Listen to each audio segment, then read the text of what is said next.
Hey guys, my name is Mox De Vera and I am with Team Palacol. I only started playing pickleball in February of 2025. So I tried a couple of games no February with our friends and I enjoyed it so much. I never looked back. Pickleball, it's not just a sport. It's a lifestyle. It's a community.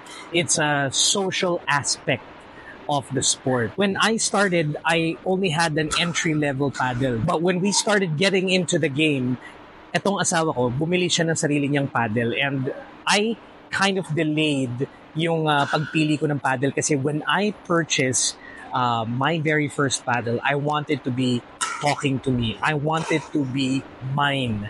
I want to have that connection with my paddle. Medyo ceremonial ako like that. I started searching, comparing the different paddles na nahihiram ko, nakikita ko sa market, yung mga ginagamit ng friends ko and how they perform with it. Finally chanced upon a Facebook group where Palacol was being promoted.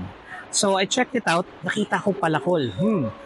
Pinoy bang may-ari nito? Kasi Palacol acts, you know what it means, right? And I go check their website and yeah, it is Filipino. Nag-decide na ako, sabi ko, sige, I'll go with the paddle and nagustuhan ko tong elongated na paddle nila called the Tomahawk Tactical.